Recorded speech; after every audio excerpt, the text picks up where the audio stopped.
नमस्कार दोस्तों, स्वागत है आप सभी का अपने YouTube channel tricky engineers academy में। हम बात कर रहे थे चेन सर्वेइंग में यूज़ होने वाले इक्विपमेंट्स के बारे में। इसमें से हमने कुछ इक्विपमेंट पढ़ लिए थे, जैसे हमारा चेन्स हो गया, टेप्स के बारे में हम पढ़ चुके थे, एरोज़ के बारे में पढ़ चुके थे और पैक्स के बारे में पढ़ चुके थे। आज हम बात करने जा रहे हैं रेंजिंग रॉड्स के बारे में। तो रेंजिंग रॉड पढ़ने से पहले आपको पता होना चाहिए कि रेंजिंग किसको बोलते हैं। तो रेंजिंग की बात करें, जैसे कोई ये मेन सर्वे लाइन है, कितनी भी लंबी हो सकती है, इसमें नंबर ऑफ पॉइंट्स को जो इस्टेब्लिश करते हैं या लोकेट करते हैं, हम उसी को क्या बोलते हैं, उसी को हम रेंजिंग बोलते हैं। तो आप इसमें लिख सकते हैं the number of the process of locating और स्टेब्लिशमेंट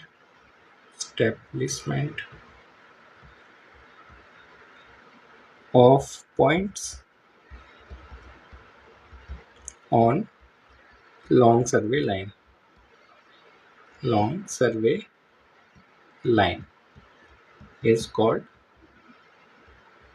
रेंजिंग। और रेंजिंग को और क्या बोलते हैं, रेंजिंग आउट भी बोलते हैं। रेंजिंग आउट यानी कि किसी मेन सर्वे लाइन में नंबर ऑफ पॉइंट्स को लोकेट करना या स्टैब्लिश करना, वो क्या कहलाता है, हमारा रेंजिंग कहलाता है। अब रेंजिंग भी पूरी एक स्ट्रेट लाइन में होनी चाहिए। जैसे ये हमारी लाइन है, तो जब हम नंबर ऑफ पॉइंट्स स्टैब्लिश करेंगे वो एक सीध में है या नहीं है। मतलब एक ऐसे तो नहीं है कि हमने एक पॉइंट यहाँ पे स्टैब्लिश कर दिया, दूसरा पॉइंट यहाँ पे स्टैब्लिश कर दिया, तीसरा यहाँ, चौथा यहाँ। तो हमें क्या करना पड़ेगा, ये जितने भी पॉइंट्स हैं वो एक लाइन में होने चाहिए। तो हम किसकी मदद से हम पता कर पाएंगे कि ये पॉइंट जो है वो एक लाइन में है नहीं है, वो हम पता कर पाएंगे रेंजिंग रॉड से। तो रेंजिंग रॉड्स की मैं आपको इमेज दिखा देता हूँ ताकि आपको और क्लियरली समझ में आ जाए। तो ये है हमारी रेंजिंग रॉड,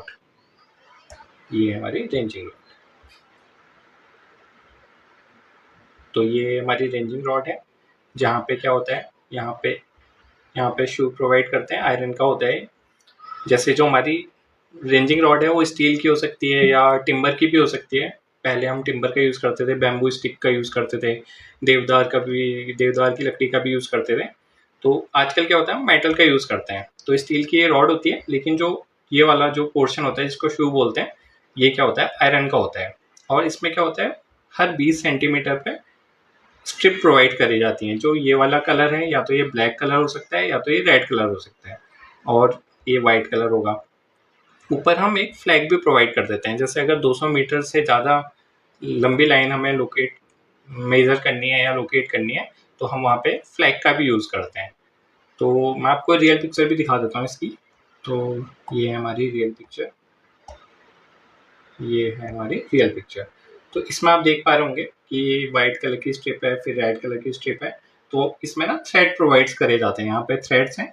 तो ये थ्रेड्स की मदद से ये इसके ऊपर जॉइंट हो जाएगा।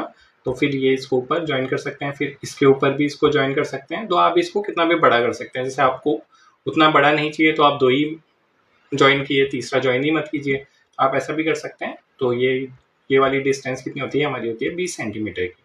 और ये आप देख पा रहे हैं, इसको बोलते हैं आयरन शू। ये क्या होता है, आयरन का होता है। और तो इसके बारे में लिख लेते हैं। बाकी मैं आपको इसके डायमीटर भी दिखा देता हूँ। चलो पिक्चर में ही लिख लेते हैं। जो ये वाली डायमेंशन है, वो है हमारी 20 सेंटीमीटर की। और ये आपको दिख ही रहा है कि रेड और ब्लैक बैंड्स होते हैं, वाइट बैंड हो गए। ये इसको हम फ्लैग बोल देते हैं। फ्लैग का यूज़ कहाँ पे करते हैं हम, जहाँ पे 200 मीटर से ज़्यादा हमें लेंथ मेज़र करनी होती है। और एक और बात कि ये जो रेंजिंग रॉड्स हैं, या तो ये सर्कुलर क्रॉस सेक्शन हो सकता है इसका, या तो ऑक्टागोनल क्रॉस सेक्शन हो सकता है। यानी कि ये पूरी रॉड या तो ऑक्टागोनल शेप में होगी या तो ये सर्कुलर शेप में होगी। 2 ही शेप होते हैं। कहीं कहीं पे स्क्वायर शेप भी यूज़ करते हैं, लेकिन स्क्वायर शेप को हम नहीं मानते। आप जो याद कर रखना है वो आपको यही याद रखना है कि ये या तो ऑक्टागोनल होगी या तो ये सर्कुलर होगी। कहीं एग्जाम में पूछा भी गया है कि रेंजिंग रॉड का कैसी होती है, तो आपको याद रखना है ये चीज़। और या तो ये टिम्बर की भी होती है। आपको एक टिम्बर वाली पिक भी दिखा देता हूँ। टिम्बर वाली पिक शायद मैंने लगाई थी। हाँ, ये है हमारी टिम्बर वाली पिक। तो ये आपको दिख रहा होगा, ये क्या है, बैम्बू स्टिक है। ये क्या है, बैम्बू स्टिक है, बैम्बू स्टिक। पहले बैम्बू स्टिक का यूज़ कर लेते थे ऊपर, फ्लैग तो आपको पता ही है, फ्लैग हमने प्रोवाइड कर दिया है। और जो नीचे है मेटल पॉइंट है, ये आयरन की सुई है, आयरन शू। ये वाली जो रॉड है ये मेटल रॉड है, मेटल रॉड। तो ये टिम्बर की है, तो ये मेटल की है। ऐसा जरूरी नहीं कि ये बैम्बू स्टिक ही हो, ये देवदार की लकड़ी भी हो सकती है। चलो अब ज़्यादा वक्त जाया ना करते हुए इसके बारे में हम थोड़ा लिख लेते हैं। The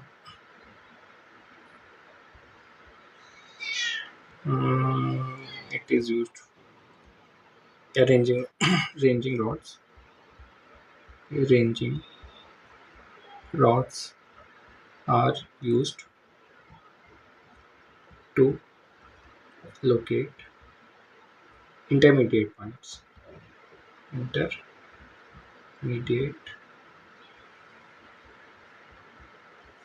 points, such that these points lies on straight line, straight line।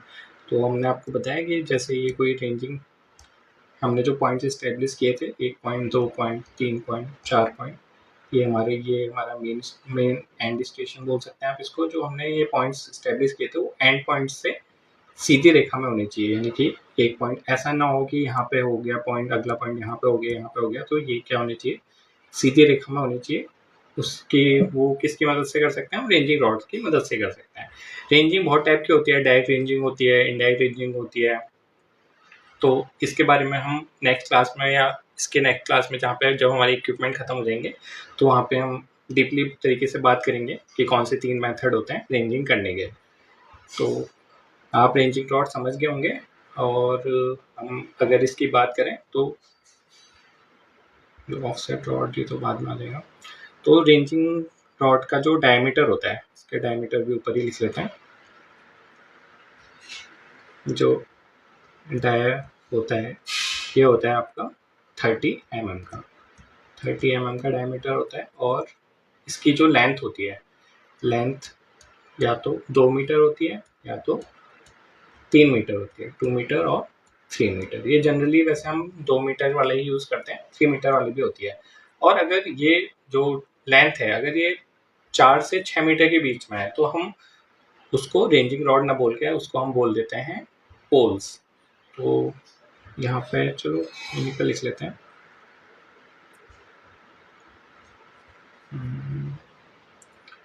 यहाँ पे लिख लेते हैं, इफ लेंथ ऑफ ranging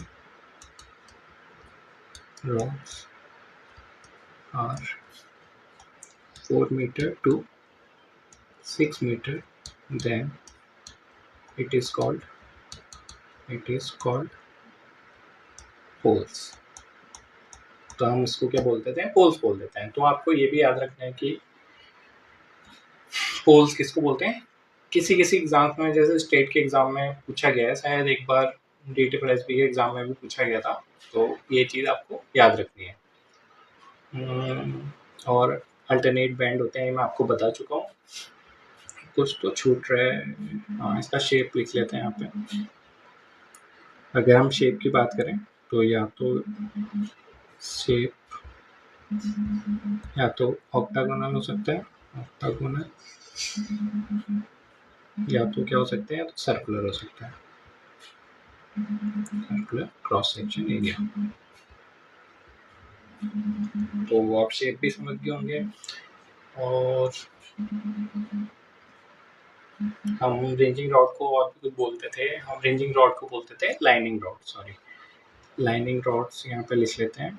या तो ये रेंजिंग रॉड या तो हम इसको बोलते हैं लाइनिंग रॉड्स, लाइनिंग रॉड्स।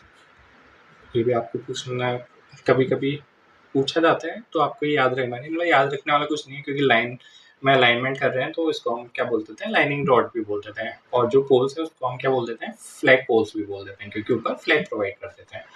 हाँ, ये बताना था मेरे को आपको कि जहाँ अगर हमारी जो डिस्टेंस है वो 200 मीटर से ज़्यादा होगी तो हम उसको क्या बोल देते हैं, वहाँ पे हम फ्लैग प्रोवाइड करते हैं। If distance is greater than 200 meter, then we provide flag on top। जो जो फ्लैग है वो या तो रेड कलर का हो सकता है या तो येलो कलर का भी हो सकता है, येलो और रेड कलर का फ्लैग हो सकता है, कहीं पे वाइट भी यूज कर लेते हैं, लेकिन आपको मेनली येलो और रेड याद रखना है। और हम इसको नीचे खिसका देते हैं ऑफसेट रॉड को, क्योंकि अभी एक दो पॉइंट और लिख लेते हैं इसमें।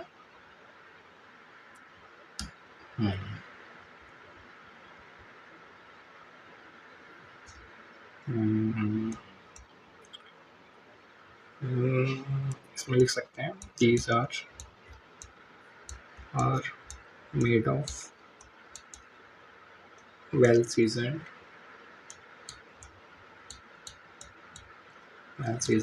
teak और देवदार या टीक की जो टिम्बर होती है उससे हम इसको बनाते हैं। सॉरी, टिम्बर, देवदार, और इसको यहाँ पे हटा देते हैं, टीक, बैम्बू और देवदार टिम्बर। मैं सोच रहा हूँ कि जो नोट्स हैं आपको पहले से ही प्रोवाइड कर दी जाए ताकि हमारा थोड़ा टाइम बच पाए। चलो इसके बारे में हम देखेंगे, बाकी आपका इसमें कुछ ज़्यादा बचता नहीं है, ऑक्टोगोनल शेप मैंने आपको बता दिया है। हाँ, तो आपका ये ऑलमोस्ट पूरा हो चुका है।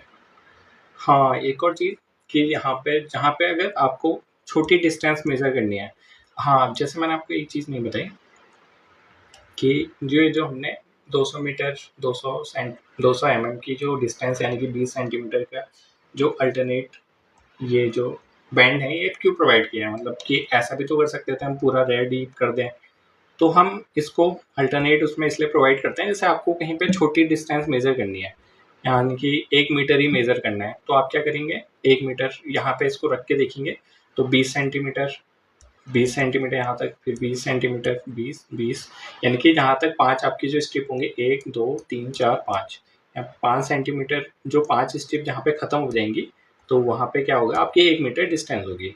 तो ये जो बैंड हम अल्टरनेट बैंड प्रोवाइड करते हैं तो वो इसलिए प्रोवाइड करते हैं ताकि हम छोटी डिस्टेंस से ट्रेंचिंग रॉड से ही हम मेजर कर पाएँ, उसके लिए हमें चेन खोलने की ज़रूरत ना पड़े, क्योंकि बहुत ज़्यादा डिफिकल्ट हो जाता है चेन खोलनी पड़े उसके बाद। तो इसमें हम लिख सकते हैं these are painted with alternate bands, alternate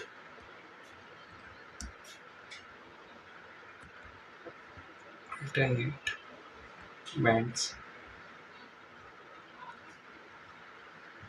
of red and white or black and white. So we use ranging rod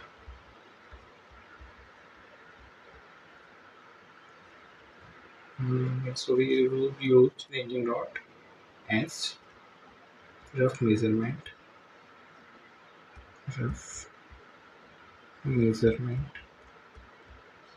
of short distance short distance, short distance. तो यहाँ पे आपका रेंजिंग रॉड खत्म होता है और बात करते हैं ऑफसेट रॉड की। जो हमारी ऑफसेट रॉड होती है वो रेंजिंग रॉड से मिलती जुलती होती है। इसमें क्या है, अलग होता है, जो रेंजिंग रॉड है उसमें ऊपर फ्लैग होता है, लेकिन जो ऑफसेट रॉड होती है उसमें ऊपर एक हम हुक प्रोवाइड कर देते हैं ऐसे करके, ताकि हम जैसे कभी चेन फंस जाए तो झाड़ियों से चेन को निकालने के लिए हम इस जो हुक है उसका प्रोवाइड कर लेते हैं। और क्या होता है इस रेंजिंग रॉड में, जैसे रेंजिंग रॉड में यहाँ पे हम क्या करते हैं, नैरो स्लॉट प्रोवाइड कर देते हैं 90 डिग्री के एंगल पे। मैं आपको इमेज दिखा देता हूँ ताकि आपको और क्लियरली समझ में आ जाए। शायद इस पेज में इमेज आ पाएगी नहीं आ पाएगी, चलो देखते हैं। ये है हमारा, से लेते हैं, ये हमारा, ये हमारा रेंजिंग रॉड। नेक्स्ट पेज में देख लेते हैं क्योंकि ऊपर आ नहीं पा रही है। ये है हमारा ऑफसेट रॉड। रेंजिंग रॉड तो हमको पड़ चुके हैं, ये हमारी ऑफसेट रॉड। इसमें क्या करते हैं हम, जैसे पूरी रेंजिंग रॉड जैसी है, ऊपर के हमने हुक प्रोवाइड कर दिया है। हुक का क्या काम है, जैसे हमारी चेन कभी झाड़ियों में फंस जाए तो उस चेन को निकालने के लिए यानी पुश करने के लिए या पुल करने के लिए हम क्या इस हुक का यूज़ कर लेते हैं। और आप यहाँ पे देख पा रहे होंगे कि इस रेंजिंग रॉड में यहाँ पे एक नैरो स्लॉट प्रोवाइड कर दिया गया है। ये स्लॉट क्यों प्रोवाइड करा गया है, ताकि हम यहाँ से ऑफसेट के बारे में हम लास्ट क्लास में या उससे पहली वाली क्लास में हम बात कर चुके थे, चेन टाइप्स ऑफ चेन पढ़ने से पहले, कि ऑफसेट क्या होता है। जैसे कोई सर्वे लाइन के बियॉन्ड कोई हमने यहाँ पे कोई ऑब्जेक्ट है जिसको हमने मेजर करना है, तो वहाँ पे हम ऑफसेट प्रोवाइड करते हैं। ये ऑफसेट परपेंडिकुलर ऑफसेट भी हो सकते हैं, ऑब्लिक ऑफसेट भी हो सकते हैं, तो हमने बात की थी। तो यहाँ पे क्या करेंगे, अगर हमें परपेंडिकुलर ऑफसेट अलाइन करना है तो हम क्या करेंगे, इन नैरो स्लॉट का यूज़ करेंगे। आप सोचेंगे नैरो स्लॉट का कैसे यूज़ करेंगे, ये जो स्लॉट है वो सिर्फ इसी इधर की साइड नहीं है, वो जो है वो इधर की साइड भी है। मतलब आप समझ रहे हैं, एक इनटू द डायरेक्शन, मतलब कि जैसे आपको जो अपना मोबाइल फ़ोन या टैबलेट दिख रहा है उसके इनटू द टैबलेट या इनटू द फ़ोन बोल सकते हैं कि आप इसी डायरेक्शन में जा रहे हैं अंदर को, और जो एक है वो इसी डायरेक्शन में जा रहा है। एक आपका पूरा अंदर की साइड जा रहा है, ये वाला जो अंदर की साइड, और एक हमारा जो स्लॉट है वो इधर की साइड भी होगा। मतलब आप इधर से भी देख सकते हैं, इधर से भी देख सकते हैं। तो आपने इधर से मेज़र किया, ये वाला जो ये वाला स्लॉट होगा इधर वाला, जो इधर की साइड वाला, तो वहाँ से आप देख पाएंगे कि जो हमारा ऑफसेट है वो सेम लाइन में है या नहीं है। तो इसमें लिख सकते हैं ऑफसेट रॉड में, these are similar to ranging rods। ये रेंजिंग रॉड से सिमिलर होते हैं accept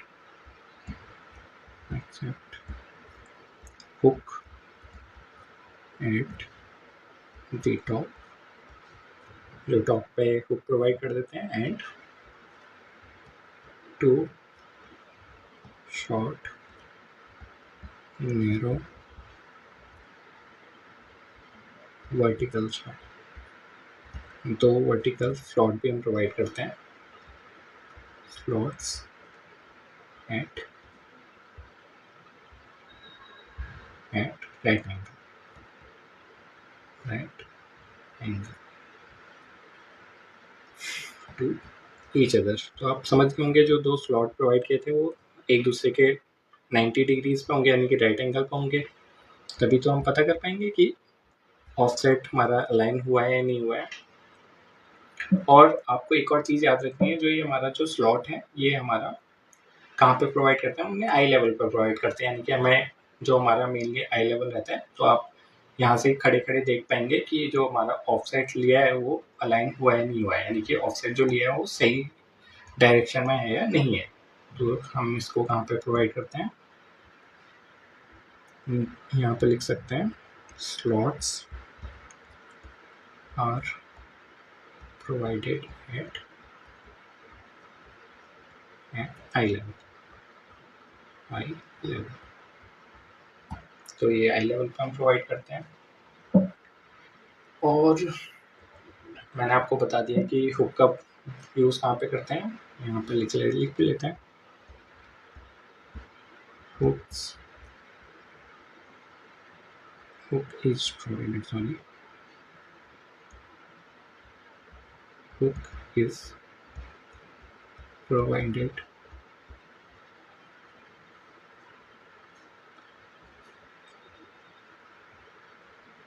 to pull or push to chain through edges or obstruction, edges or obstruction, obstruction।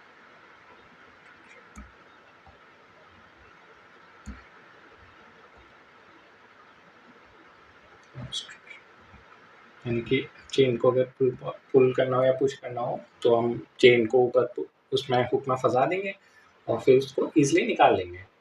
तो हुक का यूज़ हो गया। मैंने आपको बता दिया कि नैरो स्लॉट की प्रोवाइड करते हैं ऑफसेट के लिए, क्योंकि हम ऑफसेट चेक कर सकें, तभी हमने इसका नाम क्या रख दिया, ऑफसेट रॉड। इसको भी लिख लेते हैं, offset rods is mainly used to align the offset line, offset line को अलाइन करने के लिए, और ये एक और काम करते हैं, छोटे ऑफसेट जो होते हैं उनको मेजर भी कर सकते हैं। And major short offset. तो ऑफसेट रॉड और आपको रेंजिंग रॉड समझ में आ गया होगा। अगली क्लास में हम बात करेंगे क्रॉस स्टाफ की, कि क्रॉस स्टाफ कितने टाइप के होते हैं। आपका कुछ रह तो नहीं का एक बार देख लेते हैं, फिर हम क्लास को यहीं पे समाप्त करते हैं। बाकी अगर आपको हमारे लेक्चर पसंद आते हो तो हमारे चैनल को ज़्यादा से ज़्यादा अपने दोस्तों में शेयर कीजिए और इस चैनल को सब्सक्राइब भी कीजिए। धन्यवाद। आपका वहाँ कुछ नहीं बचता है। थैंक यू दोस्तों।